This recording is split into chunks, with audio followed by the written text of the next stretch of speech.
Descarga gratis la aplicación de Televicentro, disponible para Android e iOS. Me atrevo a afirmar que el cierre de la empresa del señor Jimmy Dakaret no es ni por siquiera cercano a lo que están mencionando de que es producto de una extorsión por parte de la administración tributaria. El señor Jimmy Dakaret tiene años de venir en situaciones complicadas. No les sabría decir si es por una falta de gerencia, no les sabría decir que es porque él no pudo tomar las medidas administrativas apropiadas para poder ser competitiva su industria. Yo no les sabría decir porque son cosas realmente muy intrínsecas del mismo. Lo que yo sí le puedo manifestar y le puedo acreditar, Renato y pueblo hondureño, que por voz propia del señor Jimmy Dakaret me lo dijo a mí personalmente, que él venía desde hace ya un par de meses negociando con la empresa transnacional Bimbo, que es la mexicana, poderle maquilar producto a Bimbo.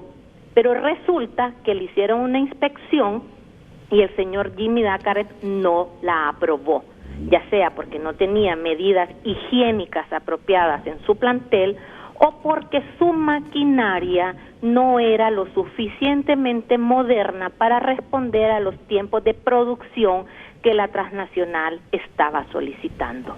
Posteriormente, él mismo me manifestó que estaba entonces, habida cuenta que no había podido aprobar la inspección que le hicieron, estaba entonces en vía de venderle su empresa a la misma transnacional, y que resulta que como su equipo ya era viejo, a la transnacional muy poco le interesaba comprársela.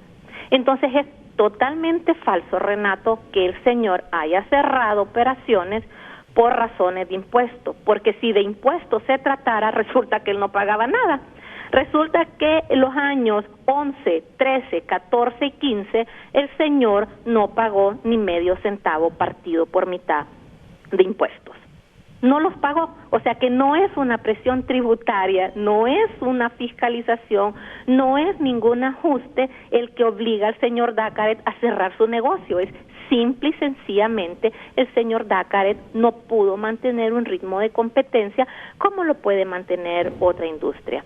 Asimismo, el señor Dakaret me manifestó, y eso es muy cierto, de que él no podía competir con los pequeños panaderos que vendían barrio a barrio, que tenían un mecanismo de distribución mucho más barata, porque ellos mismos en sus motos llegaban a cada pulpería a vender la bolsa de pan, que a él le resultaba quizás más caro venderla porque tenía camiones y otros medios de transporte de distribución mucho más caros. Entonces, si queremos, repito, abonar al Estado hondureño, seamos honestos.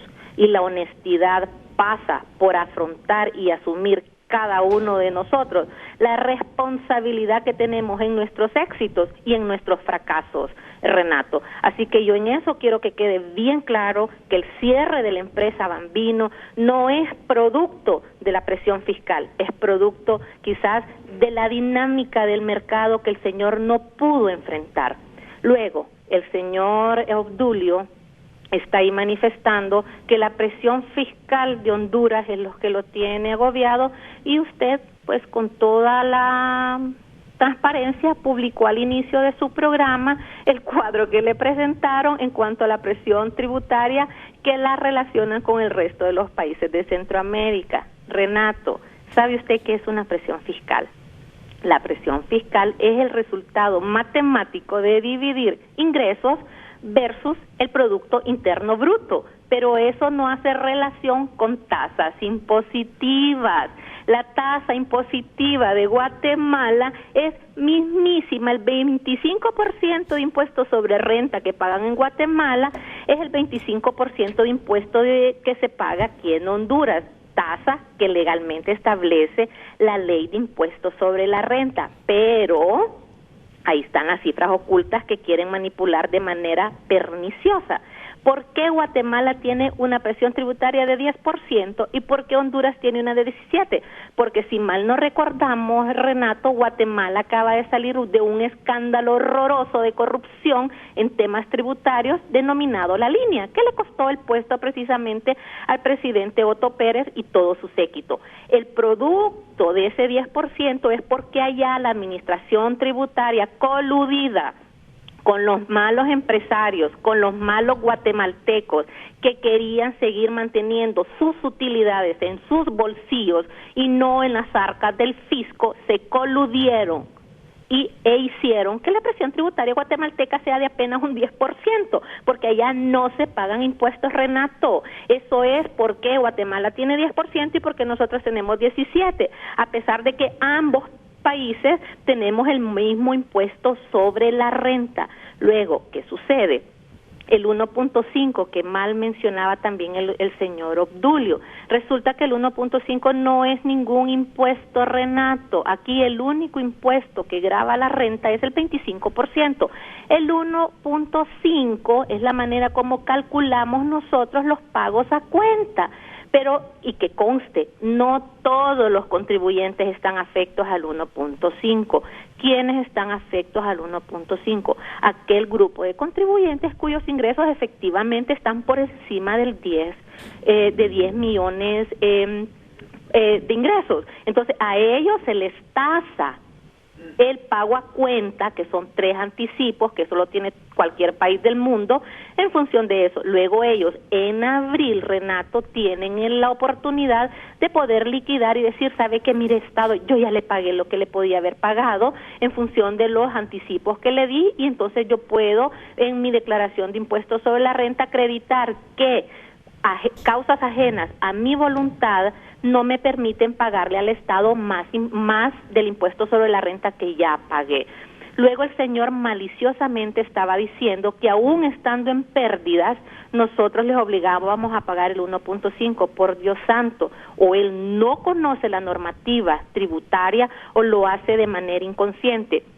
Toda empresa, dice el decreto, que no es nuevo, eso data ya del año 2000 y tantos, que viene maliciosamente reportando pérdidas, está sujeto a un pago del 1%, Renato. Ahora la pregunta es, ¿cómo una empresa que está creada para generar riqueza puede estar viniendo reportando pérdidas donde durante años y años y años y años y años de manera recurrente?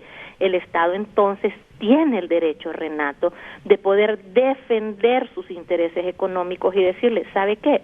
Ok, pague el 1% de una tasa que es un 25% y demuestre que efectivamente usted está operando en quiebra. Mi pregunta es, o están lavando activos, o están metidos en temas de narcotráfico, lavando dinero, que por eso poco les importa estar reportando pérdida más pérdida más pérdida más pérdida. Eso no puede ser, Renato.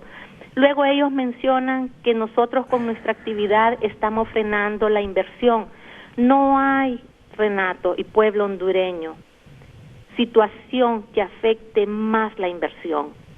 No hay situación que afecte más el atractivo de inversión que la defraudación fiscal en un país. Ningún empresario, Renato, va a querer invertir su dinero en un país donde la gente se esfuerza por evadir el pago de los impuestos, por una sencilla razón, Renato.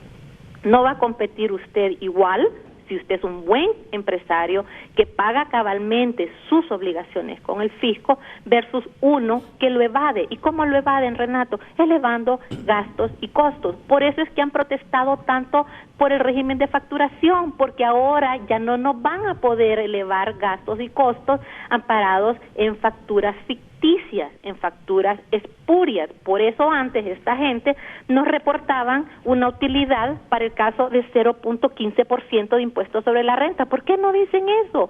¿Por qué no dicen la realidad, Renato? ¿Por qué no dicen francamente cuánto es lo que están pagando de impuestos cuando la medida es 25% y ni siquiera pagan el 1%?